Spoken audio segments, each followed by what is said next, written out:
because the earth is travailing. Even the earth is in disagreement with you. You hear me? Even the earth is travailing. That's why the tornadoes, that's why the floods. The earth is travailing, and the earth is in disagreement with the very man that's supposed to rule over and command it. Because you are the man that was made after God's image, but the earth is rebelling against you because you have rebelled against your God. So you catch that. The earth is rebelling against you because you have rebelled against your God. And the earth knows who created it. The earth is cooperating with the Lord, even when you choose not to. Let me keep going. I have sent pestilence as of Egypt. I told you this is Egypt again. Little Egypt is Memphis? No. But Egypt is this whole Babylonian system, because that's where the forefathers and that's where the 13 bloodlines got. They are repeating Egypt. That's why you see the same pillars, you see the same pyramids, you see the same setup, the 13 colonies, you see it all. Basically, they took Egyptian worship and brought it over here, and it's Babylonian worship. This is Egypt all over again. You don't have to take heed. You're going to watch it happen. Watch. Mark this day. And speaking of which, I'm coming forth because this is some of what you've seen. And even though the Lord keeps doing these things, because the Lord never just suddenly just destroys the people. He knocks them back. He said, you're going to notice how who hit you. He knocks them back.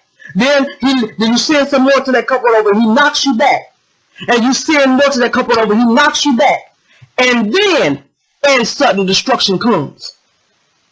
Let me get you this word. This is a warning, and it is a prophetic word, because what once was will be. The Lord is the same yesterday, today, and forever. There is always warning, but people are not heeding it. And suddenly lives are going to be taken, and suddenly there's going to be destruction, and suddenly family members are going to be died back to back, and suddenly communities will be wiped out, because they're not heeding these small things that he's trying to get you to turn back. Woo! Oh my God. Receive this word. This is the word of the Lord. Prepare to meet your God. You will meet him in storm, or you will meet him with protection. You will meet him with full bellies, or you will meet him hungry. But you will meet him. And who you've chosen to serve going to determine what facet of the God, your God, you get to see. Behold the goodness and severity. Verse 13. Look who's here. Look who's here. The mountain shaper, the wind maker. He shapes the mountains. He laid out the whole plot before Adam. He brings everything out of nothing. Like dawn out of darkness, he strides across the alpine ridges. His name is God, God of the angel armies, the Lord of hosts. Arise and declare. People of God, arise and declare. We have a great and terrible God. With all this that's going on, we know a lot of injustices are happening, and we serve a God of justice, and he will get justice. But again, I will tell you, it has to be this way. All of you who even joining in with Black Lives Matter, they are using a slogan, because we're going to say Black Lives don't matter. They're using a slogan and other people's oppression and hurt to push their agenda. You need to go to their website and read their manifesto, and they're with abortion, they're with feminism. They said they are not for the family, period, patriot family, and you have agreed with that. They use a slogan that nobody can say. How can you say now Black lives don't matter?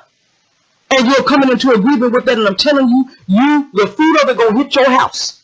They are using the slogan and the pain of a people who are the Negro people to push their agenda, and it has nothing to do with the life of the lives of blacks. It has nothing to do with it. You have got to do your homework and quit jumping on the bandwagon, because I'm going to say again, the Lord is not in this noise. He is not in those crowds. He is not in them riots. He is in your prayer closet, praying and speaking through a still small voice and out of your heart. But many of y'all are lining up now because it sounds good to say kumbaya and we all in together. Black Lives Matter, and you have no idea what you're in agreement. Go to their site and read their manifesto. And know that's what you brought up on your family. You don't think it's just you and your family? I can take you back when the Lord told you not to touch the cursed thing when the children of Israel went over there with Joshua and they claimed that new land, and then they went out to battle and lost their battle and didn't know why. He said, did I not tell you to touch it? And that means to come into agree with the cursed thing. And I can show you this more than once in the Bible, to where the man died, his kids, the family, y'all get wiped out. That's why these children are dying. That's why they dying young. That's why these drugs are killing them like nobody's business. It is judgment. And only the cry to the Heavenly Father will save you. You can't go to Pharaoh. His job is to keep you in bondage. You can't go to the system. Its job is to keep you in bondage. You need to pray for righteousness. And that only comes by way of holy living and obedience to the only true God. But nobody wants to live by him, but everybody wants everything he promises in him. It don't work like that. Because you're slowly being given over.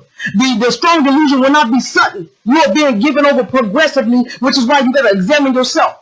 Why do you think people out there agreeing with Black Lives Matter and all this? Because they're already being given over to deception. Why? Because you really want to believe everything but Christ anyway. Anytime anybody has corrected your walk, corrected your talk, told you you can't fornicate, you can't drink, homosexuality is not okay, fornication is not okay, anal sex ain't okay. Anything you try to correct you on, you have chose not to receive it, so you really want to believe everything other than Christ anyway. You rather believe the Big Bang. You rather believe we random. So you're going to give you over to what you want to believe. It is only beginning with this. Just like y'all think homosexuality is the worst thing. No, that's only the beginning. That's going to be the beginning of everything that's coming in. That's what the Lord meant when he said that as in the days of Noah. Not just the fallen angels recreating, because the fallen angels are coming and y'all ain't seen hate to y'all to see women they hit this earth. Nephilims. People, you see them, they evoking and wanting to have sex with devils. Are y'all paying attention? Every perversion is going to be allowed in.